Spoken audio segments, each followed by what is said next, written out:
ఇలాంటి ఇన్స్పిరేషన్ పెట్టడం చాలా మంచి అవకాశం దొరికింది. మీకందరూ చూడడానికి అవకాశం. 360 రకాల దేశీ రకాలు, ఇన్ని రకాలు ఎక్కడి నుంచి వచ్చాయి? ఇటువంటి వాళ్ళు గత 20 సంవత్సరాల నుంచి ఋషులై యజ్ఞం చేస్తూ ప్రతి చిన్న చిన్న కలెక్ట్ చేస్తూ ఇంత ప్యాకెట్ ఉంది. వరి కంకులు ఎన్ని ఉంటాయి? ఎన్ని విత్తనాలు ఒక కంకులో? ఒక కంకులు ఎన్ని విత్తనాలు ఉంటాయి? సుమారు వేలలో ఉంటాయి కదా. అన్ని వేలలో విత్తనాలని ఆయన ఇన్ని తెచ్చుకున్నారు. ఎంత మొత్తం కలిపి లెక్క పెట్టినా కూడా ఒక 40-50 గింజలు ఇచ్చారు. అటువంటి 40-50 గింజలు కొన్ని లక్షల గింజలు తీసుకొచ్చి ఇప్పుడు ఇక్కడ ప్రాపగేట్ చేసి మొత్తం ఇస్తున్నారంటే ఎంత పట్టుదల ఉండాలి. దేశీ రకాలు లేవు. మనం మామూలుగా చదువుకున్నప్పుడు 1000 రకాలు ఉన్నాయి మన దేశంలో. భారతదేశంలో 1000 రకాల దేశీ వరి విత్తనాలు ఉన్నాయి. కానీ ఇప్పుడు మేము వచ్చినప్పుడు 2015-20 అసలు చేతికి నేను లెక్క పెట్టినా లేవు. 5-6 రకాలు ఎక్కడ అటు పక్క పాడేరులోను, ఇంకెక్కడో అనకాపల్లిలోను, ఇంకెక్కడో ఒరిస్సా దగ్గర ఎక్కడో ఉండేది. అటువంటి 10-20 రకాలు మొదలెట్టి ఇప్పుడు 300 రకాలు తీసుకొచ్చారంటే ఎంత పట్టుదల ఉండాలి. ఆ పట్టుదలతో చేస్తేనే అవుతుంది. ప్రకృతి వ్యవసాయం గ్యారెంటీగా సాధిస్తాం. కానీ కొన్ని మెళుకువలు మీకు బాగా ఉండాలి. అవగాహన ఆయుర్పడి పెట్టుకోవాలి. మీరు ప్రతిదాన్ని క్షుణ్ణంగా తెలుసుకోవాలి. ఎందుకు ఇలా జరుగుతుంది అనేటువంటిది అర్థం చేసుకోవాలి. ఆ సైన్స్ ఏంటి అనేది మీరు నేర్చుకున్నారంటే ఆ సైన్స్ మీరు చెప్పగలిగితే రైతులకి ఆ భాష చెప్తే, నేను చెప్తే అర్థం కాదు. నైట్రోజన్ అంటారు, ఫాస్ఫరస్ అంటారు, భాస్వరం అంటారు, రకరకాలు అంటారు. బట్ మీరు రైతు పరంగా నత్రజని, భాస్వరం 5 పదాలతో చెప్పి వాటిని తీసుకొచ్చేసి తర్వాత ఈ సూక్ష్మజీవుల పాత్ర ఏంటి? ఎక్కువ సూక్ష్మజీవులు చాలా ప్రధాన పాత్ర పోషిస్తాయి. ప్రకృతి వ్యవసాయం, కెమికల్ వ్యవసాయానికి తేడా ఏంటి? ఒకటే తేడా, సూక్ష్మజీవులే. సూక్ష్మజీవుల నుంచి పూర్తిగా మీకు అవగాహన ఉంటే సూక్ష్మజీవులు ఎలా పనిచేస్తున్నాయి, భూమిని ఎలా మారుస్తున్నాయి, పంటను ఎలా మారుస్తున్నాయి, వాతావరణం అన్నిటికీ కారణం సూక్ష్మజీవులే. ఈ సూక్ష్మజీవులు యొక్క సంతతి ఎలా ఉంది, వాటి వైవిధ్యం, ఈ రెండు మీరు పెంచగలిగారంటే, అది చేయాలంటే మీరేమి ల్యాబ్లో పెంచేస్తే రాదు. సూక్ష్మజీవులు ఎత్తి ల్యాబ్లో అసలు మీరు పెంచినా రావు.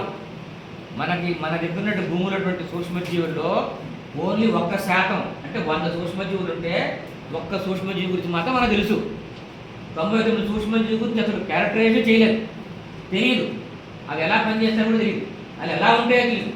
అటువంటి సూక్ష్మజీవులన్నీ భూమిలో ఉన్నాయి.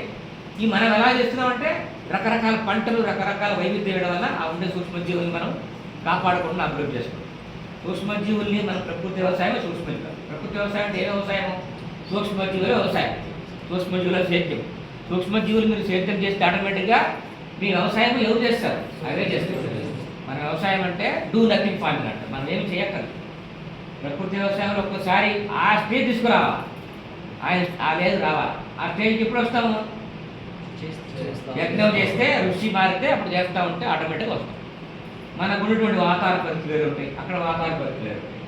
అక్కడ వాతావరణ పరిస్థితులుగా మనము 9 సూత్రాలు ఏవైతే అంటున్నామో ఆ 9 సూత్రాలు బేస్ చేసుకొని ఏ సూత్రాన్ని అక్కడ అనుభవించాలా, ఏ సూత్రాన్ని ఎలా చేయాలా అనేటువంటిది మీ చేతిలో ఉంటాయి.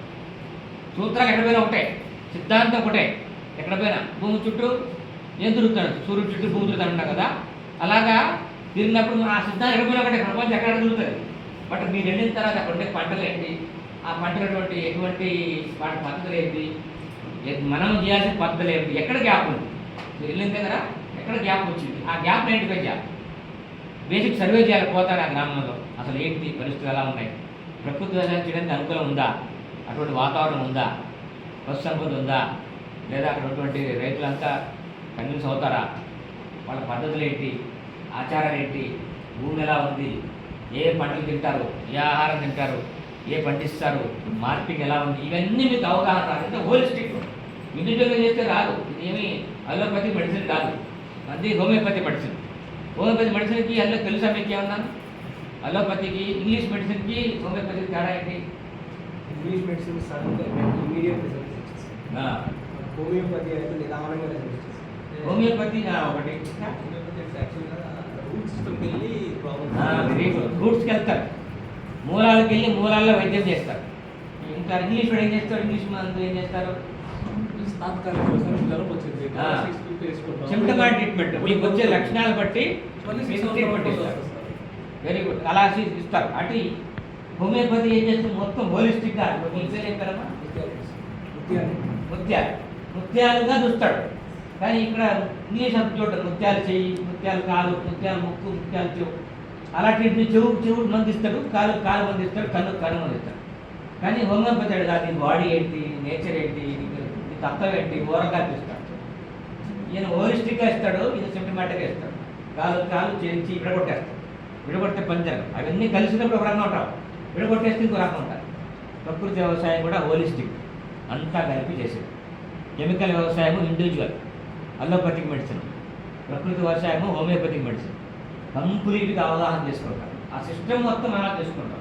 రూట్ కాజ్ ఏంటి, మూలాలేంటి, అక్కడికి వెళ్ళి వైద్యం చేస్తాం. అలాగా మీరు ప్రతి ఒక్క విషయంలో కూడాను మీకు ప్రతి విషయాన్ని మూలకి వెళ్ళి తెలుసుకొని, మీకు అనుభవం మీకు తెలియంది పొలంలో నేర్చుకుంటారు, వెళ్ళి చేస్తారు. తిరిగి మళ్ళీ సైంటిస్ట్కి వెళ్తారు, మన ఫార్మర్ సైంటిస్ట్ మెటీరియల్కి వెళ్తారు, వాళ్ళతో ఇంటరాక్ట్ అవుతారు, వాళ్ళ దగ్గర సైన్స్ నేర్చుకుంటారు, మళ్ళీ ఇక్కడికి వస్తారు, ఈ క్లాసులు నేర్చుకుంటారు. ఇక్కడ దీంతో పాటు మళ్ళీ మీకు పక్కన మోడల్ చేశారు, అక్కడ చూస్తారు, ఏం డౌట్లు చూస్తారు, తిరిగి మళ్ళీ మీ పొలాలను ప్రాక్టీస్ చేస్తారు. ఇంత హోలిస్టిక్గా డిజైన్ చేశారు. మీరు వాడుకుంటే చాలా ఉత్తమమైన పద్ధతి. తర్వాత మేము ఇంతమంది ఉన్నాము, 6 నెలల నుంచి మేము ట్రైనింగ్ వస్తున్నాము. మన సతీష్ ఫోన్ చేశాడు నాకు, దాని పరిస్థితి ఏంటి, మనకి వస్తుంది ఆస్కారం వస్తుందా లేదా, రాదా అని.